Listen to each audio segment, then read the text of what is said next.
Late night's a little light this week, but Jimmy Kimmel joked about Donald Trump going to the NRA convention where Trump talked about increasing school security, to which Kimmel said he wants it to be harder to enter a school than it is for Trump to enter Melania. I'm mugging for the camera in the basement. I have a big grin. That was a good joke, Jimmy Kimmel. Trevor Noah is back from a hiatus. Is it me, or does Trevor Noah get a lot of time off? A lot. Anyway. He joked about monkeypox, which experts say is mainly spread via sexual contact. Trevor, so at least now when you show up to the doctor with monkeypox, the doctor can be like, my man.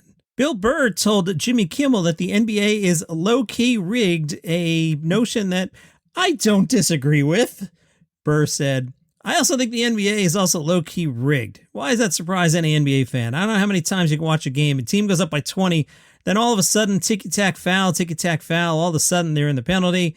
The ref's job is to get down to about 5 or 7 at halftime. Burr threw in a joke about ESPN analysts saying something like, I'm really concerned about that team that used to be up 20 and is now only up 5, trying to drum up excitement in the second half. Burr then broke down your average NBA game by quarters. First half of the third quarter is for the players. Then the referees assess what they need to do to make it come down to the final 2 minutes. You watch the first quarter, they let the teams play. Second quarter belongs to the refs. Then you watch from the half of the third quarter on. Very interesting. Mike.com, a big thing circulating in the industry under the headline, the comedy industry is flirting with an uprising. Comedians are upset about how much they're being paid. Now, poor Rick Bronson's, apparently a club in Phoenix, they get singled out in this. Mike.com writes, Rick Bronson's, a 300-person venue, pays $25 per set for feature acts. So who are the feature acts? Those are the comics who do 25 minutes right before the headliner. That's the person you came to see. Feature acts perform 6 shows over 4 nights, so they can expect a paycheck of $150 at the end of a weekend before taxes. After taxes, that leaves comedians with less than $100 for 4 nights of, now it's not just the pay, remember you're on the road here. See, food, lodging, and transportation. You got to get to the club.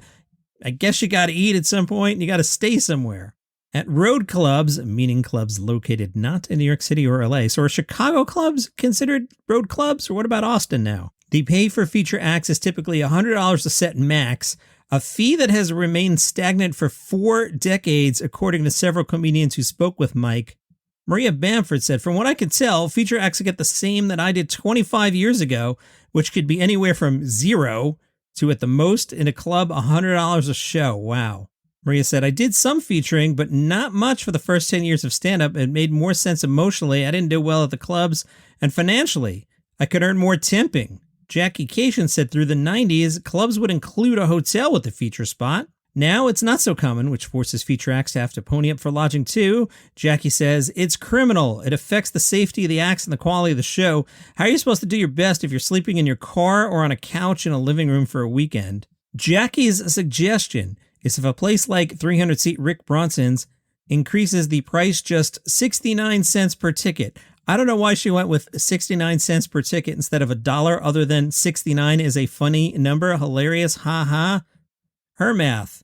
If Bronson sells $150 at $25 a ticket, raising the price to $25.69, chuckle, would bring in $621 more for the 6-show weekend. And that's well more than the feature comic's entire paycheck now, even before expenses. That doesn't sound unreasonable. I guess if I showed up at the club and they were like, it's $26 to get in, I'd be like, what? But $25.69, I'd be like, now that's hilarious. From Yahoo, Jimmy Carr's father wants an award taken away from Jimmy Carr. Why?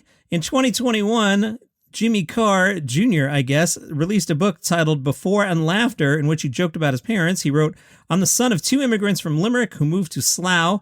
They moved from an S-town to another S-town. I guess they knew what they liked. Now, by S-town, he means crappy town. I'm keeping it clean. Jimmy Carr's father, Jim, was not pleased with his son's remark. Jim Carr told the Limerick Leader that the comedian had crossed the line. Yes, of all the lines Jimmy Carr has walked up to, dumping on Limerick, that is the line he crossed. Jim Carr found the comments to be so derogatory and offensive that he has called on the mayor of Limerick, the Limerick City and County Council, to revoke an honor awarded to Jimmy Carr. In 2013, Jimmy Carr was given a Certificate of Irish Heritage Award, which hailed descendants of previous generations of Irish citizens in an official way. They gave out that award from 2011 to 2015. And then what? Did you run out of people? I'll take one. I'm of Irish heritage. Don't cancel me, Irish people. I'm Irish American. Following the comments in the book, Jim Carr branded his son a shock jock. He's one sick comedian, literally and metaphorically. It looks like it anyway. Leave all that aside. I don't want somebody writing about Limerick in a book. His defense will be, they're only words. I'm only having a laugh. According to Jim Carr, Jimmy Carr is actually incorrect. Jim Carr moved from Limerick to South Kensington, London, with Carr's mother. Last year, Jimmy Carr revealed that he hasn't spoken to his father for 21 years, saying he's dead to him. Jimmy Carr said, "You know the line, my mother's dead, my father's dead to me," which sounds very cold until you meet the guy. Wow. A new version of The Office is coming out. It is the first Arabic language version of The Office. BBC Studios struck a deal with local producer broadcaster MBC. The show will be renamed Al Maktab, which is a straight translation of The Office. It'll be set in a courier company. Boss David Brent becomes Malik Al-Tuwaif. This version will have 20 episodes. Local versions have been produced in France, Germany, Canada, Chile, the Czech Republic, Finland, Sweden, Israel, India, Poland, and did you know there was an American version? Steve Carell played the boss in that version. The Orville is back on your television today. It is on Hulu, season 3 of The Orville. Add that to the list of things that I don't have time to watch. I didn't see Kenobi yet. I forgot I was watching Wild Horses or whatever it's called with J.K. Simmons. I saw that get picked up for 2 seasons. Forgot I was watching it. Haven't started Hacks yet. Haven't seen Norm Macdonald's special. I never finished The Expanse. I mean, I got a lot of TV to watch, but I really like The Orville. Seth MacFarlane is making the rounds. He spoke to The Hollywood Reporter, and they asked him about The Slap. Now you're like, why would they ask Seth MacFarlane about The Slap? Seth MacFarlane hosted the Oscars for some reason. Even Amy Schumer was like, Seth MacFarlane, who's hosting the Oscars for some reason. Call back. The Amy Schumer people are going to get mad at me. But like, why did Seth MacFarlane host the Oscars? That's ridiculous. He said, I don't think anybody could have handled it better than Chris Rock. Of all the comics to have it happen to, it's a guy who's universally beloved. Let's play that out. Imagine Will Smith slapped Jerry Seinfeld. Oh, that would have been epic. Wouldn't you pay to see that? I would pay to see that. I don't know who's popping to mind. If Will Smith slapped Colin Quinn, I feel like Colin Quinn would have like a really snappy comeback. What if Will Smith slapped Colin Jost? What would happen then? Would Scarlett get up? Seth says everybody loves Chris Rock. So if you're going to hit somebody, I don't know. First of all, the day that I, Seth MacFarlane, did the Oscars, I had about 3 whiskeys before I even walked on stage. I probably would have felt it much by the time of the show that happened to me. Look, comedy's in a strange place. I'll say this. There's a lot I read in the news and a lot I see on the news every day. Obviously, right now, that makes me angry. I've never felt a particular emotion after watching a comedy show or a sitcom or anything designed to generate laughter, even if I think, man, that's pushing it. I don't leave with a sense of anger. That's a little foreign to me. Obviously, the Roe v. Wade situation makes me very angry, and I don't feel that anger when I watch Dave Chappelle. I'm having a laugh. It's the old saying, pick your battles. I think if we can do a little more of that, we can find that a lot of us can unify ourselves a little more. Not all of us, but those of us who can be saved are kind of on the same side. There's an argument that it's easy to get mad about the Oscars. It's easy to get mad about comedy because it doesn't really require a whole lot of work. It doesn't require you to know history or science or math. But to dig in and get angry about, let's say, a harmful bill that's making its way through Congress, that takes a little more work. It takes some research, and it takes some reading and some effort. And we don't want to do that. It's a lot easier to get ticked off at something a comedian says. So I do think that's a part of it. There's a laziness. All right, the plug for Palace Intrigue. That's the podcast about the royal family. I'm the writer. Big day today. It's Trooping the Color. They have a big parade. The Queen comes out and waves. BFD in the UK. They're celebrating the Queen's Jubilee all weekend. We're doing extra coverage. It's taking me like an hour and a half to write the scripts. So check it out. Follow the show. Wherever you get your shows, it's called Palace Intrigue. Also, I've got a very, very, very, very casual travel podcast. Like this comedy podcast, I take this seriously, but my travel podcast is about places that I go and what I do when I'm there, stuff that I like to do. This week's episode is Los Angeles. Last week was Pacific Coast Highway. The weekend before, San Francisco. That one is called Travel is Back. You can get that wherever you get your podcasts. All right, more from that interview with Robbie Praw. That's the boss of Netflix comedy. Remember, Vulture interviewed him. We were talking about that last week, and then there was this whole holiday weekend and stuff. Let's get back to that because it was pretty interesting. Vulture asked Robbie Praw, Netflix comedy boss, hey, you have 15 politically incorrect stand-up subcategories like cynical politically incorrect, European politically incorrect, and irreverent. Why the dedication of this? Robbie said, I don't think we have any dedication to that. We have comedy for everybody. Certainly some stand-up comedy is on the bleeding edge. But we have tons of different types of specials in any given week. We have a special coming out from different artists that I don't think would be categorized in that way. It's a testament to our members and people generally having different tastes. That's what that is. You don't feel like you've been doing slightly more than that in that area, Robbie Praw? He says, I don't think so. Vulture says, we're not trying to be like, how dare you do it all? Robbie, who, as I read this, sounds defensive, at least in my interpretation of the text, Robbie said, no, I'm not taking it that way. I actually just ... says the article. It's something we should look at, but no, I don't think that's the case. It's possible that maybe some of those specials get a little more attention in the media, but I don't think it's necessarily an accurate assessment of how we're programming. Certainly some comedy falls in that lane, but I wouldn't say that's a specific concentration. My question to Robbie Praw is, did the labels make themselves? Did the singularity happen and Netflix came to life and said, I, the being that is Netflix, will label these politically incorrect? How did that happen, Robbie Praw? Someone did it at some point. A human pushed the letter I on a keyboard. It didn't just happen. Vulture, 4 years ago, Jason Zinnemann, that's the guy in the Times that I like a lot, asked you this, but you couldn't answer it. There's one very famous comedian you used to work with named Louis C.K. If he was interested, would you buy his next? Robbie Praw jumps in and goes, sorry, could you spell that? Vulture sticks to their guns and says, yeah. So C as in C, K as in K. Robbie Praw goes, oh, okay, cool. Yeah, I mean, we have no plans to work with Louis right now. What a dodge. I feel like corporate training HR got to Robbie Praw. Vulture, what sorts of considerations, research, and conversations go into someone like Jeff Ross being actively featured in the festival? Seemingly part of the development pipeline, but someone like Chris D'Elia not being there at all, even though he was previously part of the Netflix family. Just to catch you up, were you to Google Jeff Ross controversy, what would come up would be sexual misconduct allegation in June 2020, an allegation that Ross had engaged in sexual relationship with a 15-year-old when he was 34, was published in the media. Were you to Google Chris D'Elia controversy, the first thing that comes up is Chris D'Elia owns up to misconduct, I do have a problem. And the second entry is Chris D'Elia accusations, 5 women share their stories. So that's a great question from Vulture. Let's back up.